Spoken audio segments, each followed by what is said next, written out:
வணக்கம். தமிழாரத்தின் பிரதான செய்திகளோடு இணைந்திருக்கிறீர்கள். முதலில் தலைப்புச் செய்திகள். பயங்கரவாத தடுப்பு பிரிவினரால் கைதான யாழ் இளைஞன் நீதிமன்றம் பிறப்பித்த உத்தரவு. விடுதலை புலிகளின் தலைவரின் பிறந்த தினம். சிவாஜிலிங்கத்திற்கு எதிராக விசாரணை. சீரற்ற காலநிலையினால் மோசமான பாதிப்புக்குள்ளான மன்னார்.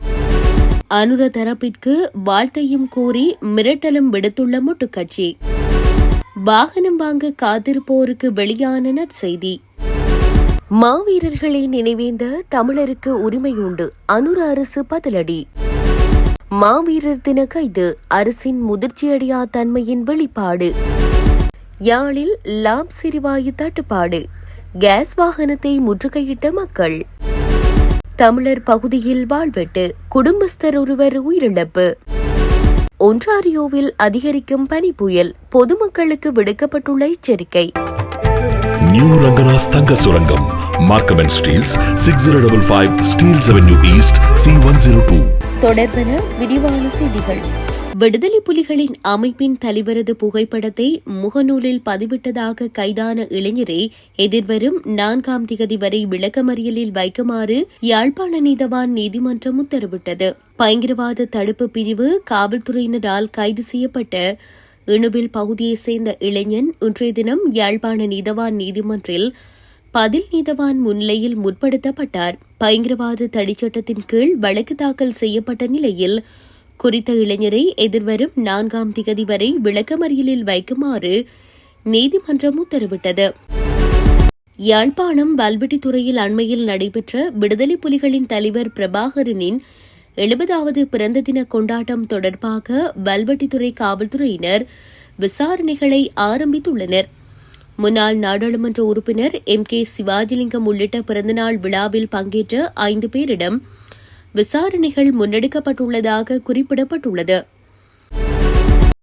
மன்னார் மாவட்டத்தில் தொடர்ச்சியாக பெய்து வந்த கடுமழை மற்றும் வெள்ளம் காரணமாக பாதிக்கப்பட்ட 812 குடும்பங்களைச் சேர்ந்த 2681 நபர்கள் இன்று வரை 28 நலன்புரி நிலையங்களில் வசித்து வருவதாக மன்னார் மாவட்ட அனர்த்த முகாமைத்துவ பிரிவு தெரிவித்துள்ளது. கடந்த மாதம் 23ஆம் திகதி முதல் நேற்று வரை மன்னார் மாவட்டத்தின் 5 பிரதேச செயலாளர் பிரிவுகளில் 19,811 குடும்பங்களைச் சேர்ந்த 68,334 நபர்கள் பாதிக்கப்பட்டுள்ளனர். அடுத்த உள்ளூராட்சி தேர்தலிலும் தேசிய மக்கள் சக்திக்கு பெரும்பான்மை கிடைக்க வேண்டுமென்ற நிலைப்பாட்டில் ஸ்ரீலங்கா பொதுஜன பெரமுன இருப்பதாக தெரிவிக்கப்பட்டுள்ளது. பொதுஜன பெரமுனவின் பொதுச்செயலாளர் சாகர காரியவசம் இதனை தெரிவித்துள்ளார். பெரும்பான்மையினரின் கருத்திற்கு அடிபணிவது ஜனநாயகம் என்றும் தேசிய மக்கள் சக்தி மீது மக்களுக்கு நம்பிக்கை இருப்பதால் அவர்கள் பணியை தொடர அனுமதிக்க வேண்டும் என்றும் அவர் குறிப்பிட்டார். எவ்வாறாயினும் மக்கள் விடுதலை முன்னணி தலைமையிலான தேசிய மக்கள் சக்தியின் கருத்தை ஏற்றுக்கொள்ளாத மக்களுக்காக ஸ்ரீலங்கா பொதுஜன பெரமுன எதிர்வரும் உள்ளூராட்சி சபை தேர்தலுக்கான நடவடிக்கைகளை ஏற்பாடு செய்யும் எனவும் அவர் குறிப்பிட்டுள்ளார்.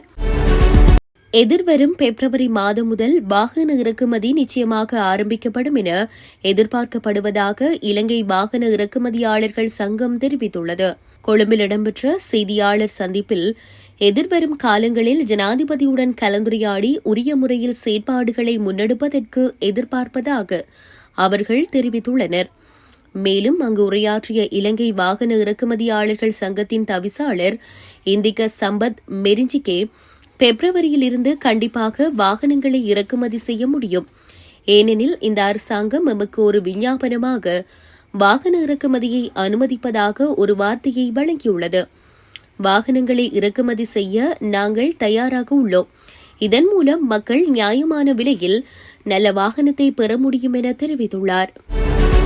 வடக்கு கிழக்கில் வாழும் தமிழர்கள் தமது உறவுகளான மாவீரர்களை நினைவேந்த முழு உரிமை உண்டு என வர்த்தக அமைச்சர் வசந்த சமரசிங்க தெரிவித்துள்ளார். இதேவேளை தெற்கில் அரசியலில் புறக்கணிக்கப்பட்டவர்களே மாவீரர் தின விவகாரத்தை கையில் எடுத்து இனவாத முரண்பாடுகளை மீண்டும் தோற்றுவிக்க முயற்சிக்கின்றனர் என்றும் அவர் குறிப்பிட்டுள்ளார். இது தொடர்பில் ஊடகங்களிடம் அவர் மேலும் கூறுகையில், நாட்டில் மீண்டும் பிரிவினைவாத முரண்பாடுகளை தோற்றுவிக்க வேண்டிய தேவை வடக்கு மற்றும் கிழக்கு தமிழ் மக்களுக்கு கிடையாது.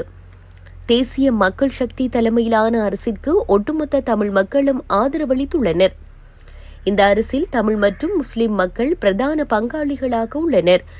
அனைத்தின மக்களின் ஒத்துழைப்புடன் சிறந்த அரசு நிர்வாகத்தை முன்னெடுப்போம், வசந்த சமரசிங்க தெரிவித்துள்ளார். மாவீரர் நிகழ்வை முன்னெடுத்து சென்ற 3 சமூக வலைதள செயற்பாட்டாளர்களை கைது செய்ததன் மூலம் சமூக ஊடகங்களை கட்டுப்படுத்தும் அரசாங்கத்தின் அரசியல் நேர்மை ஆரம்பிக்கப்பட்டுள்ளதாக பேராசிரியர் நிர்மல் ரஞ்சித் தேவசிறி தெரிவித்துள்ளார். சவால்களை எதிர்கொள்வதில் அரசாங்கம் எவ்வித பக்குவத்தையும் காட்டவில்லை எனவும் இவ்வாறான நடவடிக்கைகளின் பலனை அரசாங்கம் மட்டுமன்றி அரசாங்கத்தின் நியமனத்திற்காக நின்றவர்களும் அனுபவிப்பார்கள் எனவும் அவர் குறிப்பிட்டுள்ளார். ஒருவரை கைது செய்வதன் மூலம் பொய் பிரச்சாரங்களை கட்டுப்படுத்த முடியும் என நினைப்பது தவறானது எனவும் சுட்டிக்காட்டியுள்ளார். யாழில் கடந்த 1 மாத காலமாக லாப் எரிவாயு முற்றாக இல்லாத நிலையில் நேற்று விநியோகம் இடம்பெறுவதனால் மக்கள் அலைமோதியதாக எமது செய்தியாளர் தெரிவித்துள்ளார். எனினும் யாழ் பருத்தித்துறை வியாபார நிலையங்களில் மட்டுப்படுத்தப்பட்ட அளவில் எரிவாயு விநியோகம் இடம்பெற்றதாகவும் தெரிவிக்கப்படுகின்றது. இந்நிலையில் நாட்டில் நிலவும் லாப்ஸ் எரிவாயு தட்டுப்பாடு குறித்து அரசாங்கம் அவதானம் செலுத்தியுள்ளதாக வர்த்தக அமைச்சர் வசந்த சமரசிங்க தெரிவித்துள்ளமை குறிப்பிடத்தக்கது.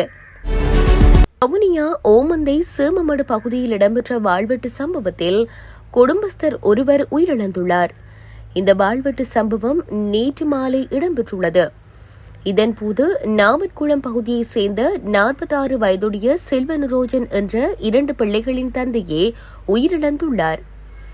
சம்பவம் தொடர்பாக மேலும் தெரிய வருகையில் குறித்த பகுதியில் மாடுகளை மேய்த்துக் கொண்டு வந்த குடும்பஸ்தர் மீது குழுவொன்று வாளால் தாக்கியுள்ளனர். இதனால் படுகாயமடைந்த குடும்பஸ்தர் அயலவர்களால் மீட்கப்பட்டு வவுனியா வைத்தியசாலையில் அனுமதிக்கப்பட்டார். இருப்பினும் அவர் ஏற்கனவே உயிரிழந்ததாக வைத்தியசாலையில் தெரிவிக்கப்பட்டுள்ளது.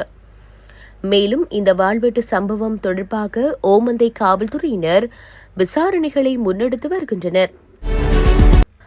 வடக்கு மாகாணத்தில் பல தடவைகள் மழை பெய்யும் என எதிர்வு கூறப்பட்டுள்ளது. வளிமண்டலவியல் திணைக்களம் இன்று வெளியிட்டுள்ள அறிக்கையில் இதனை தெரிவித்துள்ளது. காலி மற்றும் மாத்தறை மாவட்டங்களில் சிறிதளவில் மழை பெய்யும் என எதிர்பார்க்கப்படுகின்றது. நாட்டின் ஏனைய பிரதேசங்களில் பிரதானமாக சீரான வானிலை நிலவும் என எதிர்பார்க்கப்படுகின்றது. வடக்கு, வடமத்திய, வடமேல், மேல், மத்திய மற்றும் தென் மாகாணங்களில் அவ்வப்போது மணித்தியாலத்திற்கு 40 தொடக்கம் 45 கிலோமீட்டர் வரையான வேகத்தில் பலத்த காற்று வீசக்கூடும் எனவும் எதிர்பார்க்கப்படுகின்றது. கனடாவின் ஒன்டாரியோ மாகாணத்தில் பனிப்புயல் தாக்கம் அதிகரித்துள்ளதால் வீதிகளில் பயணம் செய்பவர்கள் மிகுந்த அவதானத்துடன் பயணிக்குமாறு எச்சரிக்கை விடுக்கப்பட்டுள்ளதாக அந்நாட்டு ஊடகங்கள் செய்தி வெளியிட்டுள்ளன. இதன்போது சில பகுதிகளில் 1 மீட்டர் அளவில் பனிப்பொழிவு பதிவாகியுள்ளதாக தெரிவிக்கப்படுகின்றது. பனிப்புயல் காரணமாக சுமார் 30,000 வீடுகளுக்கும் மின்சாரம் துண்டிக்கப்பட்டதாக தெரிவிக்கப்படுகிறது. ஒன்டாரியோ மாகாணத்தின் சில பகுதிகளில் பெருமளவு பனிப்பொழிவு பதிவாகியுள்ளதால் பனிப்பொழிவினை அகற்றும் பணிகள் ஆரம்பிக்கப்பட்டுள்ளதாக தெரிவிக்கப்பட்டுள்ளது. மேலும் வாகன போக்குவரத்து மேற்கொள்வதில் பல்வேறு அசௌகரியங்கள் ஏற்பட்டுள்ளதாக தெரிவிக்கப்பட்டுள்ளது. செய்திகள் யாவும் நிறைவடைகின்றன. மேலதிக செய்திகளை அறிந்து கொள்ள www.tamilaram.com எனும் இணையதளத்தை பார்வையிடுங்கள்.